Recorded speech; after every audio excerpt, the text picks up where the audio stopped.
Well, hello. Welcome to Jazz Chat with David Friesen.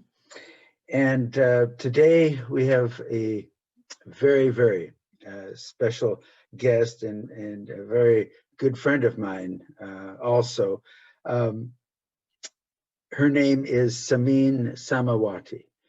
And she has founded a Berlin-based group called Cyminology. And I think it was in 2002. This may be the only Western jazz ensemble performing ballads and lyrics in Farsi, which is a Persian language. Her quartet with Indian drummer Ketan Bahati, I hope I pronounced that right, French-born pianist Benedict Janel, and German bassist Ralph Schwartz.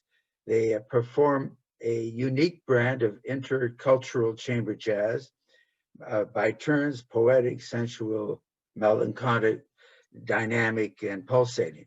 That takes its musical inspiration from the sounds and inflections of the Farsi language.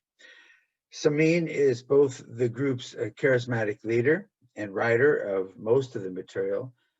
She was born to Iranian parents in Germany. She was raised bilingually and biculturally. She studied classical music in Hanover, focusing on percussion and piano, as well as jazz voice and composition in Berlin. Cymin writes texts in Farsi and sets them to her own music, often developed through improvising.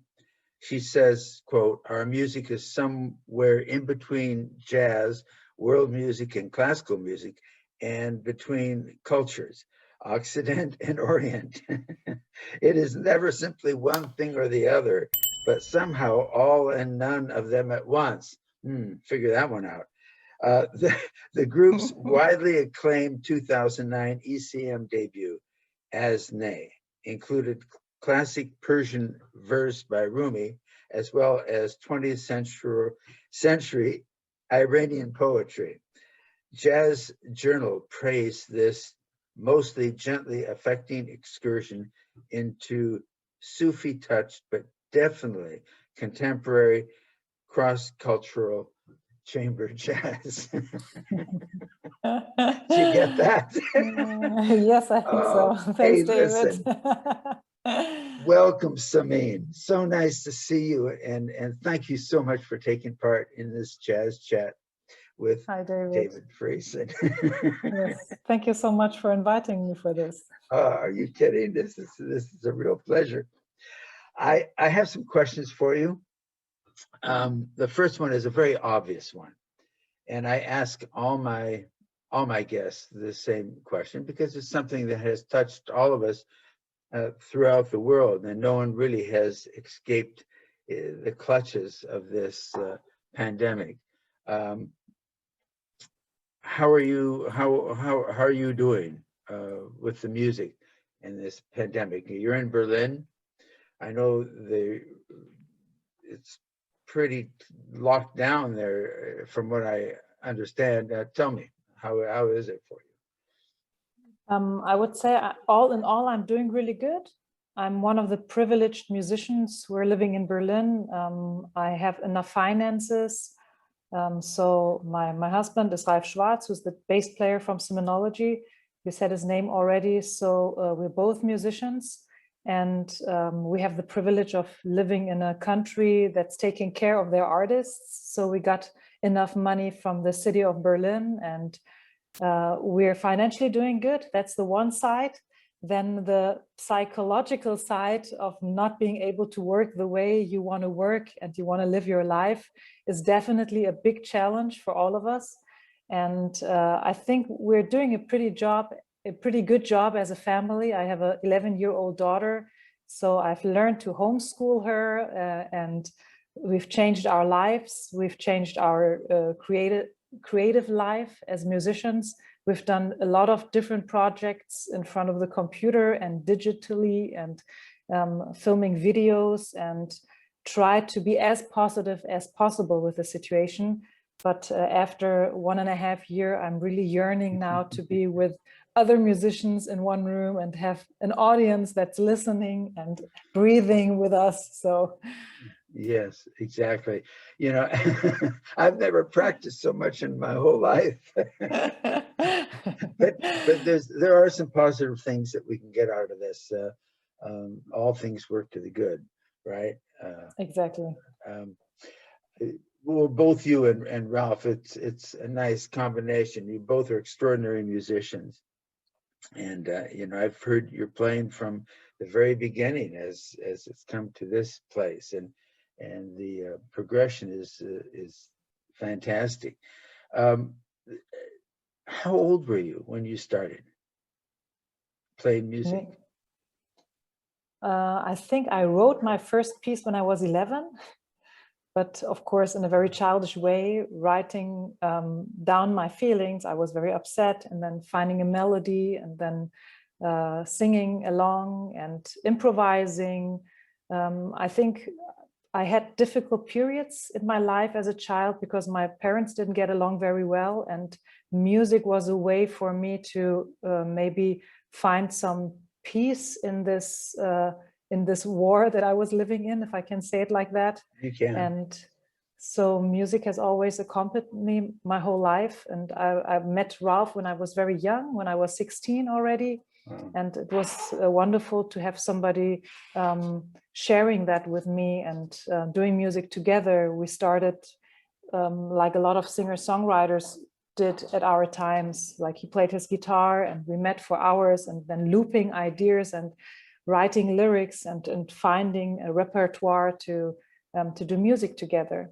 Yeah. And I'm very proud that we've been working now for, I think it's 27 years already as a musician couple. Who would you call your influences?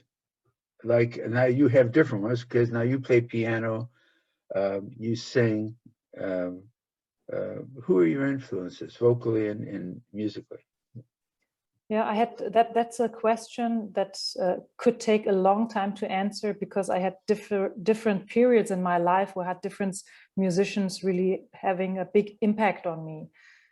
Maybe Lenny Kravitz was the first musician, because when I saw him live playing with his band, I knew like exactly that's what I want to do. I want to have a band that's really listening to each other and playing together. And for me, it didn't just have the character of him being in the front and doing everything. It was really, I was very much into Cindy Blackman on drums, and I was watching her a lot. I think that was also like my drummer heart beating a lot, and kind of, oh yeah, what she's doing, I love that, I want to do that too. And I've listened a lot to his music. And when I started studying classical music, I had, first of all, I had a mentor from 7th grade until 13th grade. Her name is Agnes Kauer, and I had piano lessons with her. She taught me how to conduct. She gave me a lot of choir material. I was with her in Peru, and she saw a lot of potential in me. She actually was the first person who actually said or thought that I would be talented. And I fell in love with Debussy and with Bartók, because that's the material that she gave me to play. And that also had a big influence on me. And when I started classical music, I was maybe around 20. And then I started falling in love with the music of Ella Fitzgerald and with Bobby McFerrin and with Chet Baker and a lot of other people, like listening really a lot to that music and finding joy, and to kind of really try to dig very deep into that music. Yeah. And when I moved to Berlin, I had a teacher like Jerry Granelli, who helped me find a love for the contemporary way of dealing with music. And also already my classical professor, in my drum professor, Andreas Böttger, who has worked a lot with Stockhausen. My love for contemporary music already started at the last years in my classical studies in Hanover. And when I came to Berlin, getting to know the scene here, which is so diverse and has so many amazing artists, getting to know you in 2000, I think it was 4, when we met. So it's like so many great people come in my life, and they have an influence and an impact on me. And then I dig into a new world, and then I go out and go into the next world. I think this is kind of my thing, really falling in love with some sort of music, and then really I want to understand it. I want to dive into it. And sure. It's like Ernest Hemingway said, no man is an island. We're just learning from everyone that we come in contact with. It's the same in my life. I understand you totally. That's the way it is. And fortunately, you're like a sponge. You just soak up all this information that works with you, and you move forward and persevere, right, through all the difficult times. This is what I was going to ask you. What drives you? Your purpose for doing what you do? Oh, that's a good question, but also a difficult one for me to answer, because also it has a lot of different aspects. One thing is definitely my emotional life. So I need music. I need to do it. I need to hear it, listen to it. If I'm not connected enough to music, I can tell that I'm not balanced.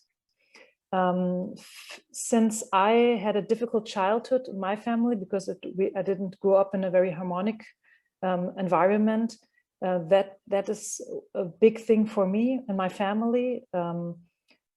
I really can't disconnect all of it. Say again the question, so maybe I can have a better answer. I have to rethink my answer. I don't know how to answer your question. David Friesen's extended harmony again. I think you answered some of that. What drives you, and your purpose? You were created for a purpose in life, like all of us. Exactly. Your purpose for doing what you do. What's the core? You are serving. Musicians are servants. And that's true, yeah. Basically, that's what we are. And in a world of idol worship, so many of the stars just want to be worshipped, and they make a lot of money. It's a good business for a lot of people. Is that what we're created for, or is there another purpose for? Yeah, I really like what you just said, like serving the music. I think that's a picture that I can definitely relate to it a lot. Music is really a big part in my life. I cannot imagine living without it, and all the other things are connected to that, or maybe even it's the other way around. I can't tell, but I just had something in mind. Let me think.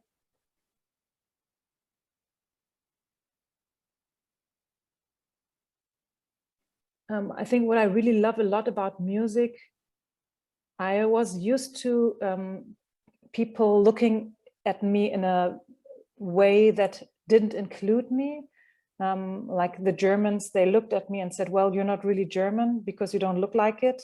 And when I was in Iran with my parents, it was kind of, yeah, but you don't behave like the typical Iranian person, and your language isn't as good as ours. Like you don't speak as well as we do.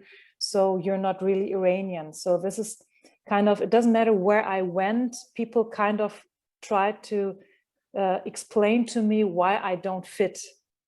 And at the beginning, I had the feeling in music, it didn't matter so much. It was more about the music. And later, when I studied and when I started to my career, I found out that this is again happening. Like, you're not a real jazz musician because of this or that. And now I've created an orchestra in 2013 in Berlin, and we're doing a lot in the so-called classical new music world. And now people are trying to explain why I don't belong there. So I always had that feeling, kind of people wanting to explain why I'm not a real whatever, not a real jazz singer, not a real drummer, not a real whatever. And what's driving me always is kind of, why can't we focus on what's really connecting us, and kind of bring all these things together and celebrate the connections and all those things that we have. And this is what's driving me, kind of, I want to bring people together. I want to celebrate the joy of connecting. I even want to celebrate bringing people together who in real life wouldn't be together. In my orchestra, for example, I have jazz musicians, I have classical musicians, I have musicians who are playing non-European instruments and come from very, very diverse musical socialized worlds. And I think that's the beauty of coming together and creating something that has a special energy. And this is driving me. This is giving me a lot of joy and energy to keep on doing what I'm doing. Yeah, yeah, very well said. New projects. You got some new projects happening. I think that there's a potential professorship in Dresden. Is that right? At the RUTH Music Schule. I've taught there several times. It's a great space, you know. Yes, yeah. I mean, I'm very excited. Today is Mondays. On Saturday, I will be in Dresden, and God knows if I'll get the job. I have no idea, but I'm very happy and honored that they invited me to introduce myself.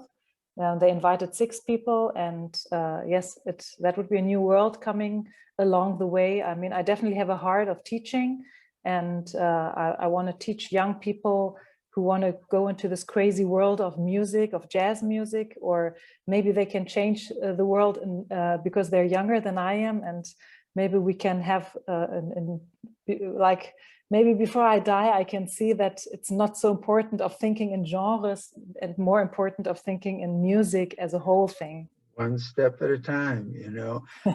You speak Farsi, English, German, any other languages? My Turkish is not well and my French is not well, but I've kind of learned that maybe I could make a very funny conversation in those languages too.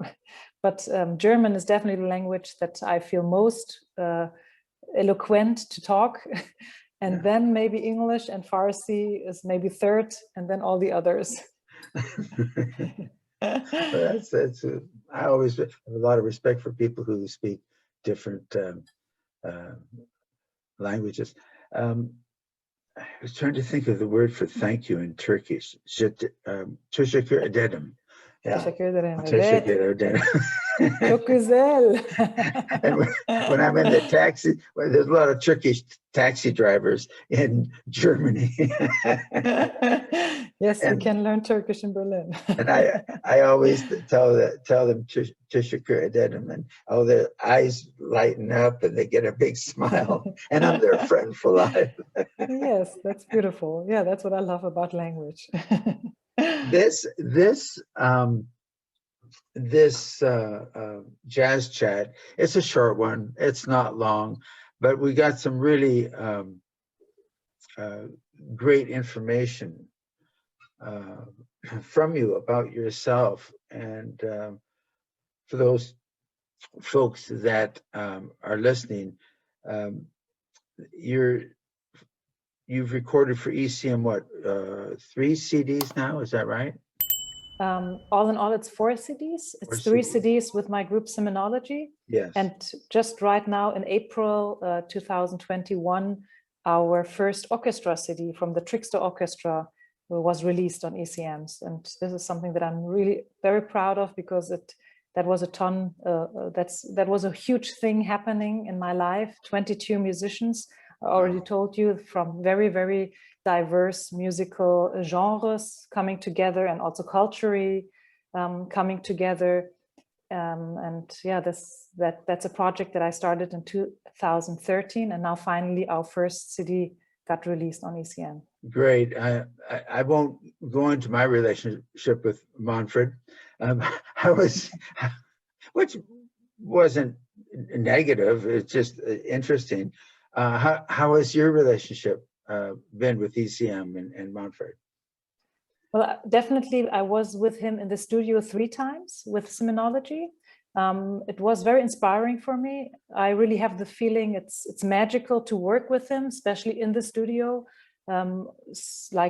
Being part of when he, what I really enjoy most is that he really has a gift of bringing music together in that moment and already thinking it the whole way through the CD. Yeah. I learned a lot, especially in these 3 sessions. I have to admit that this is a desire that I really have. I would love to be more in the studio with him, but he is a legend and all the musicians want to be in the studio with him. So I am happy that I got the chance 3 times. The last time with the orchestra, he planned to be with us, but he got sick, unfortunately, and then we had to do it by ourselves. But of course, I'm very grateful that he still released the CD. People who work with ECM, they know that's that he doesn't do it very often, releasing CDs that he didn't, where he wasn't in the studio producing it himself. He's an extraordinary producer, and you know, he hears things a certain way, the Manfred way, and he's got his uniqueness, you know, like all of us, you know, but he brings it out in such a positive way, I think. I ask all my guests to end the jazz chat by sharing some words of hope and encouragement to a world that is experiencing a lot of problems. It's a wonderful world that God created for us, but there's a lot of problems too, and people go through a lot of difficult times. So I asked all my guests to offer some words of hope and encouragement from their perspective. And so I ask you this too. Yes, sure. Since I've been already talking about that, I would like to encourage everybody to be kind to each other and to listen to each other and to go into places where we don't usually go. It could be the jazz club, it could be the concert hall, it could be just places around your own neighborhood that you maybe usually wouldn't go into, or people that you wouldn't talk to. I think this is something that has had a big impact in my life as a musician. And I have had so many joyful times, especially those moments where I went out of my comfort zone, or where I watched other musicians going out of their comfort zones, or even the audience listening out of their comfort zone, and finding joy and finding new inspiration, and people coming and suddenly falling in love with poetry, or falling in love with a music style that they haven't listened to before. So this is something that if somebody's listening, I would like to say, like, think about where you haven't been and go there, or who you haven't talked to, and talk in a heartful, precious, wertschätzend, I don't know the English word for that. So like in an open-minded, loving way. Yeah. Those are good. Those are good words. Thanks for sharing that, Cymin. To my audience out there that tuned in today, first of all, I would like to let you all know that I have a brand new e-shop, David Friesen Jazz Education.net, and there's a wide variety of things on this e-shop.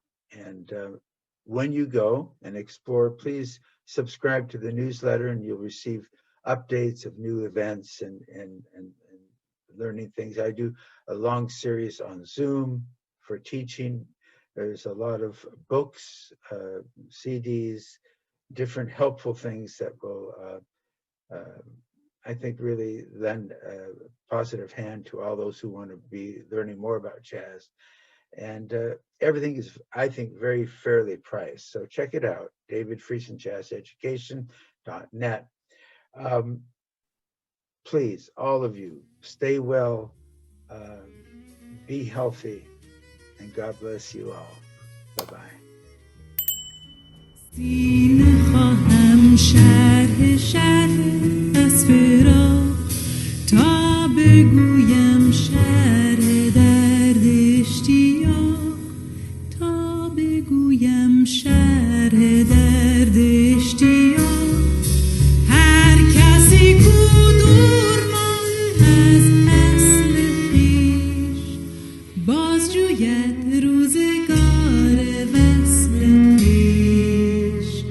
بازجویت